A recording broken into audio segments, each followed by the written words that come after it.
The political pressure on President Biden continues to build, and in the past few hours, Vermont Senator Peter Welch has written a newspaper opinion piece urging him to withdraw for the good of the country. John Barron is the host of Planet America and joins us now to take us through the latest. Good morning, John. Good to have you along. I want to start with Peter Welch first and this intervention in the last, little while. What did you make of that? Quite significant, Dan. Peter Welch is not the highest profile Senate Democrat, but he is the first to come out and publicly say in that op-ed that Joe Biden should step down, should not be the Democratic nominee for president this year. Behind the scenes, we are hearing more better-known Democrats like Senator Chuck Schumer, the Democrat Senate Majority Leader, at least entertaining the possibility that somebody other than Joe Biden could be the Democratic presidential nominee this year, although just as soon as those reports came out from Chuck Schumer making those comments behind the scenes in the corridors of the Capitol building, he was telling reporters that he is, quote, with Joe.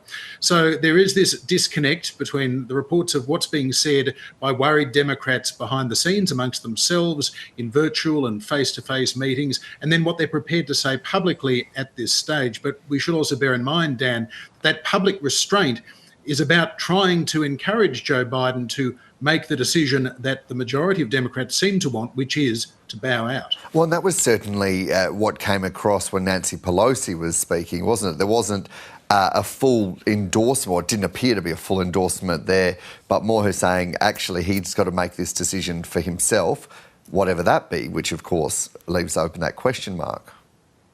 It certainly does, Dan. And when we think about it, Nancy Pelosi is saying, well, it's up to Joe Biden to make this decision. For the almost 2 weeks since that catastrophic debate appearance, Joe Biden has been maintaining that he will stay in this race. The decision is made. They're saying that they're not going to talk about the debate anymore. The case is closed. He is in this to win this. Yet Nancy Pelosi is saying, Joe Biden's got a decision to make. So she's really, in a slightly passive-aggressive way, perhaps, Dan, suggesting he needs to go and think about the decision and maybe make a different decision. That's how it seems to be coming across. And Nancy Pelosi is a very long-term friend and colleague of Joe Biden. They worked very closely together when he was vice president during the Obama years. In her term as speaker, they managed to get a lot of legislation passed. They also worked very effectively together in Joe Biden's first 2 years in the White House. So she is applying some not too subtle pressure for him to reconsider his decision.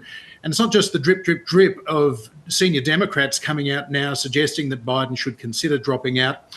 There are daily polls which show that he has taken a substantial hit of 3-4 percentage points in the average of national polls. And then, of course, there are concerns that fundraising has all but dried up. And that's where the likes of George Clooney are very important in all of this, because while you may well ask, Dan, what has a Hollywood actor got to do with who's going to be the next president of the United States?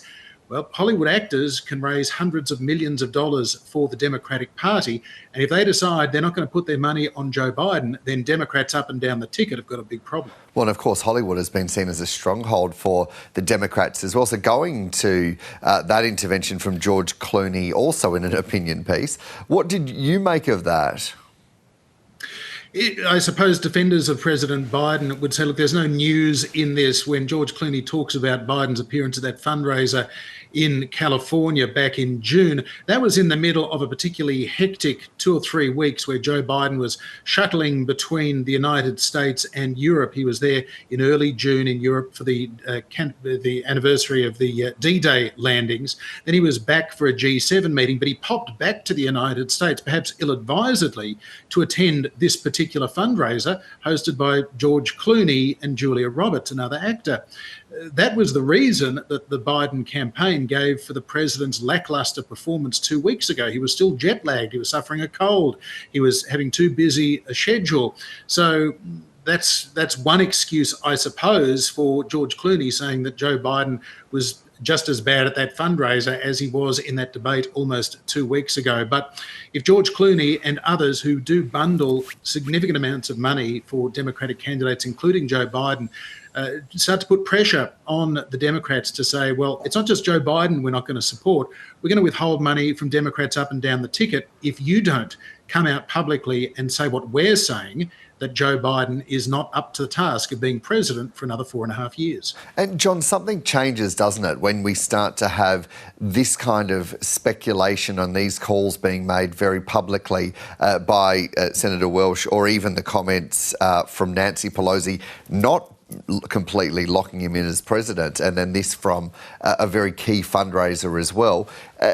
What's been your observation in the US of where, when and how change happens when you start to have this noise? Because certainly here in Australia, that's been the case in the past, hasn't it?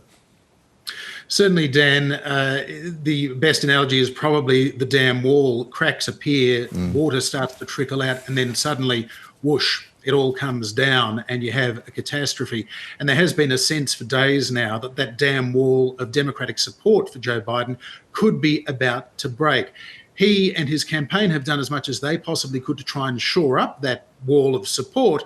But every test of Joe Biden, be it an interview, be it tomorrow morning's press conference, the other interviews that are being scheduled, campaign events, they're a high wire act for Joe Biden now. He can't afford to make another mistake. And bear in mind, Joe Biden has been known for many things over many, many decades, in more than half a century in public life. He's always been known as something of a gaffe machine, likely to say the wrong word, the wrong thing. And that was before age started to clearly catch up with him.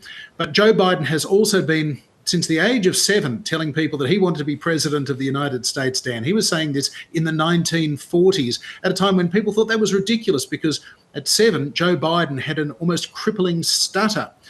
So he's always been very sensitive to claims that he's not up to it, that he can't talk properly, that he's stupid because of that stutter.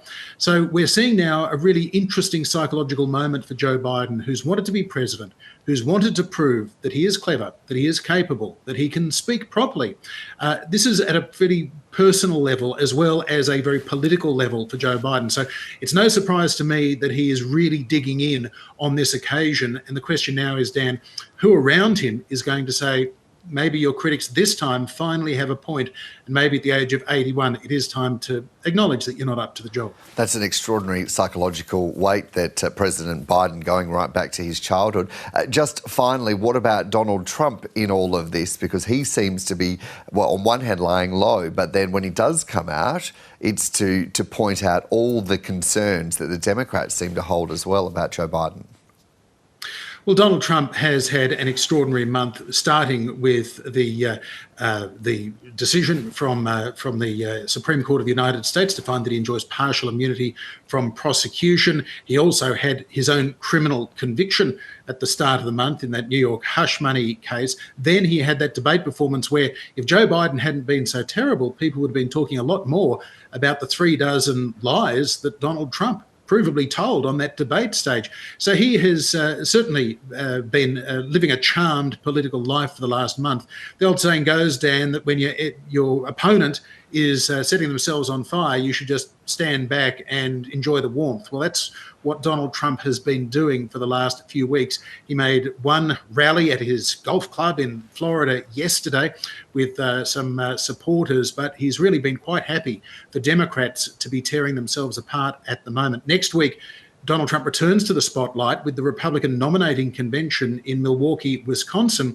And he knows, unlike his last 2 presidential campaigns, he goes into this now in front. He was between 5 and 10 points behind in both 2016 and 2020. He's now about 4 or 5 points in front of Joe Biden, in a winning position, you would have to say, and brimming with confidence. Yeah, fascinating times ahead. John Barron, host of Planet America, thank you. Thanks, Dan.